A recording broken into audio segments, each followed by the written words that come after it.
Hi friends, welcome to the channel. ఆ ఊరి పేరు ఓబులాపురం. అది అమావాస్య రోజు రాత్రి 10 అవుతోంది. అప్పటికే ఊరంతా నిర్మానుష్యంగా ఉంది.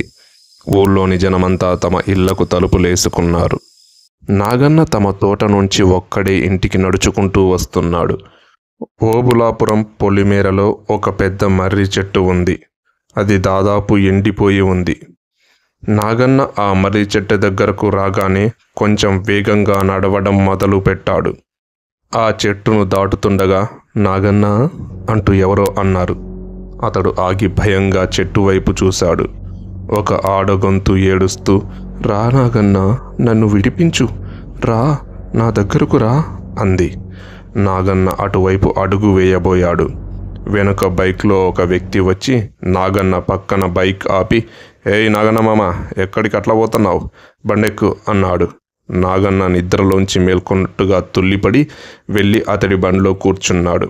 పదరా, ఈ టైంలో ఇంకోసారికి ఇక్కడికి రాకూడదు అన్నాడు. అతడు బైక్ స్టార్ట్ చేసి అక్కడి నుంచి వెళ్ళిపోయారు.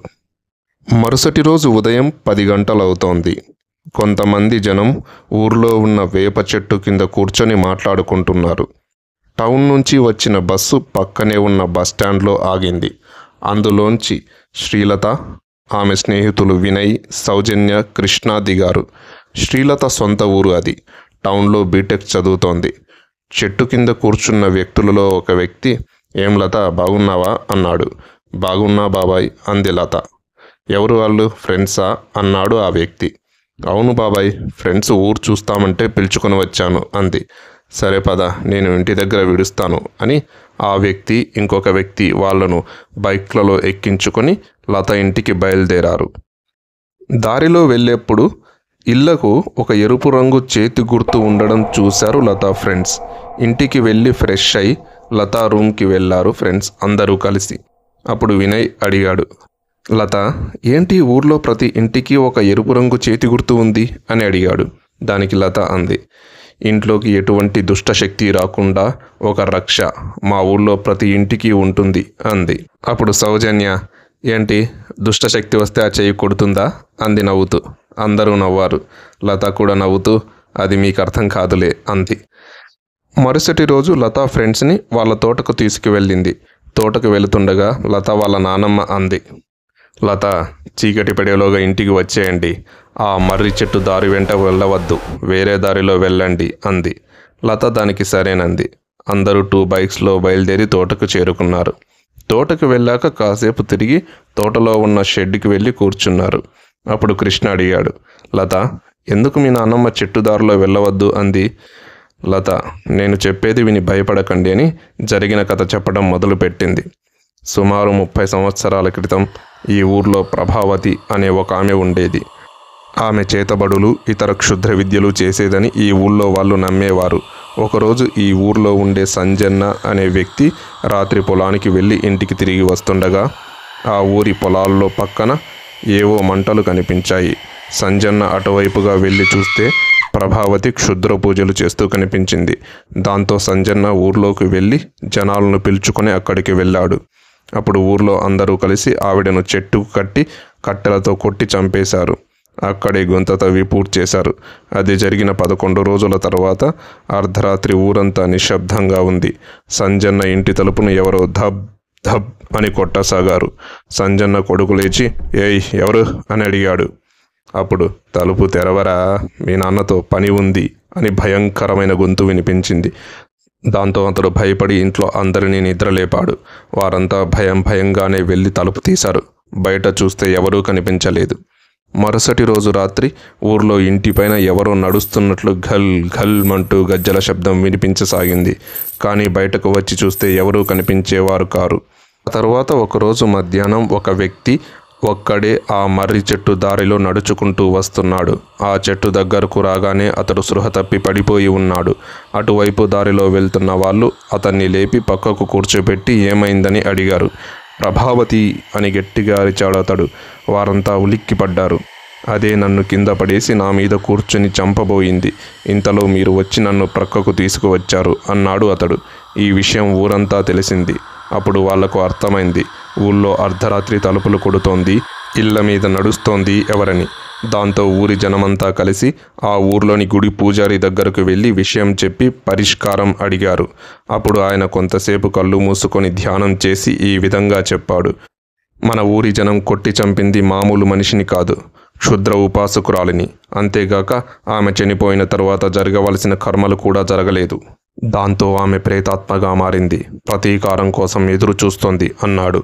అప్పుడు ఊళ్ళోని జనమంతా దీనికి పరిష్కారం ఏంటి అని అడిగారు. అప్పుడు ఆ పూజారి రౌద్రమాల అన్నాడు. ఒక పళ్ళెం తీసుకొని కొన్ని నీళ్లు పోస్తూ మంత్రాలు చదవడం మొదలు పెట్టాడు. ఆ నీటిలో కుంకుమ వేశాడు. ఆ తరువాత ఒక దారాన్ని తీసి ప్రతి ఇంచుకు ఒక ముడి వేస్తూ మాలలాగా తయారు చేసి ఆ కుంకుమ నీటిలో ముంచాడు. తర్వాత ప్రభావతిని చంపిన చెట్టు దగ్గరకు వెళ్ళి ఆ మాలను చెట్టుకు వేలాడదీశాడు. ఒక్కసారిగా పెద్దగా గాలి వీయడం మొదలైంది.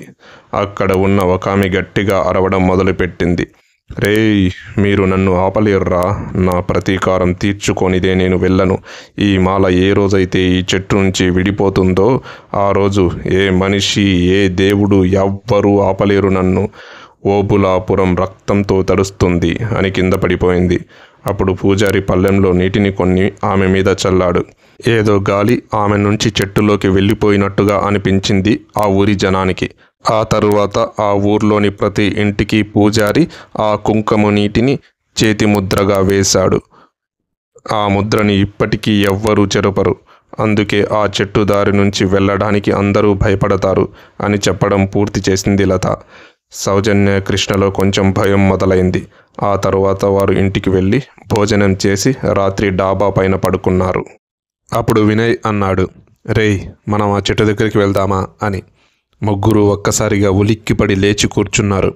లత అంది, రే, ఏం మాట్లాడుతున్నావు అర్థమవుతుందా? నోరు మూసుకొని పడుకో అంది.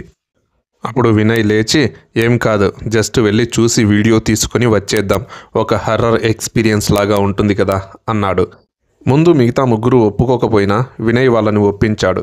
లత ముందే చెప్పింది, అక్కడ ఏవి టచ్ చేయకూడదు, జస్ట్ వీడియో తీసుకొని త్వరగా వచ్చేయాలని. సరేనన్నాడు వినయ్, మిగతా ఇద్దరు. రాత్రి అందరూ నిద్రపోయిన తర్వాత అందరూ మెల్లగా బయటకు వెళ్ళారు. బయట రోడ్లన్నీ నిర్మానుష్యంగా ఉన్నాయి. వాళ్ళు మర్రి చెట్టు వైపు నడవడం మొదలుపెట్టారు. మర్రి చెట్టు దగ్గరకు చేరుకున్నారు. ఉన్నట్టుండి గాలి ఎక్కువ అవడం మొదలైంది. చుట్టుపక్కల ఉన్న తాటి చెట్లు, ముళ్ళ చెట్లు వేగంగా ఊగడం మొదలైంది. కృష్ణ ఆ ప్లేస్ని వీడియో తీయడం మొదలుపెట్టాడు. మర్రి చెట్టు దగ్గరగా వెళ్ళాడు. ఆ మాల ఎక్కడుందని లతని అడిగాడు. లత దగ్గరికి వెళ్ళి చూసింది, కానీ అక్కడ మాల లేదు. చుట్టూ నిశ్శబ్దం అలముకుంది. ఆ నిశ్శబ్దాన్ని చీలుస్తూ ఘల్మని ఒక శబ్దం మర్రి చెట్టు ముందు వైపు ఉన్న చెట్ల నుంచి వచ్చింది. ఏదో నల్లని ఆకారం ఆ చెట్ల మధ్యగా ఉన్నట్టుండి వీరికి కనిపించింది. వెంటనే నలుగురు ఇంటివైపుగా పరిగెత్తడం మొదలుపెట్టారు. కానీ సౌజన్యను ఎవరో తోసినట్టుగా అవడంతో కింద పడిపోయింది. వెంటనే మిగతా ముగ్గురు వెనక్కి వచ్చారు. సౌజన్య మీద ఏదో నల్లని ఆకారం కూర్చున్నట్టు కనిపించింది వాళ్లకు. వెంటనే సౌజన్యను ప్రక్కకు లాగడానికి ప్రయత్నించారు. నా నుంచి తప్పించుకోలేరురా అంది ప్రభావతి. ఆ ముగ్గురు ఎలాగో అలాగా ప్రయత్నించి సౌజన్యను ప్రక్కకు లాగేశారు. ఆ తర్వాత వేగంగా పరిగెత్తి ఇంటికి చేరుకున్నారు. మెల్లగా ఇంట్లోకి వెళ్తుండగా లత వాళ్ళ నాన్నమ్మ, ఇంత రాత్రి వేళ ఎక్కడికి వెళ్ళారా అని అడిగింది. ఇంతలో ఏదో అరిచినట్టుగా వినిపించడంతో లత వాళ్ళ నాన్నమ్మ బయటకు వెళ్ళి చూసింది. ప్రభావతి సందు చివర ఒక నల్లని ఆకారంగా కనిపించింది. వెంటనే లత వాళ్ళ నాన్నమ్మ వేగంగా ఇంట్లోకి వెళ్ళి ఆ నలుగురిని తీసుకుని వెళ్ళి తలుపు మూసేసింది. ఆ చప్పులకు ఇంట్లో వాళ్ళంతా కూడా నిద్ర లేచారు. లోపలికి వెళ్ళాక లత వాళ్ళ నాన్నమ్మ ఏం జరిగింది అని అడిగింది. దాంతో ఆ నలుగురు ఏం జరిగిందో ఆమెకు వివరించారు. దాంతో ఇంట్లో పెద్దవాళ్ళందరూ వాళ్ళని తిట్టారు. కానీ వాళ్ళకు ఒక్క విషయం మాత్రం అర్థం కాలేదు, ఆ రౌద్రమాలని ఎవరు తీసేశారో అక్కడి నుంచి అనేది. మరుసటి రోజు ఉదయం లత వాళ్ళ నాన్న పూజారి దగ్గరకు వెళ్ళాడు. అప్పటికే ఊర్లో చాలామంది అక్కడ ఉన్నారు. వాళ్ళను ఆయన ఏం జరిగింది అని అడిగారు. సంజన రక్తం కక్కుకొని చనిపోయాడని చెప్పాడు ఒక వ్యక్తి. నిశ్చేష్టుడయ్యాడు లత వాళ్ళ నాన్న. ఇంకొక వ్యక్తి అన్నాడు, ప్రభావతి కొడుకు ఆ రౌద్రమాలను తొలగించాడన్నాడు. దాంతో ప్రభావతి వచ్చి ఊళ్ళో తిరగడం చాలామంది చూడడంతో ఇక్కడికి వచ్చామన్నారు జనమంతా. ప్రభావతి కొడుకును అక్కడ ఒక స్తంభానికి కట్టేసి ఉంచారు. పూజారి ఇంటి అరుగు మీద కూర్చొని ఈ విధంగా చెప్పాడు, రౌద్రమాలను తొలగించడంతో ప్రభావతి తిరిగి వచ్చింది. ఇక మనకు మిగిలిన ఉపాయం రక్తమాల అన్నాడు.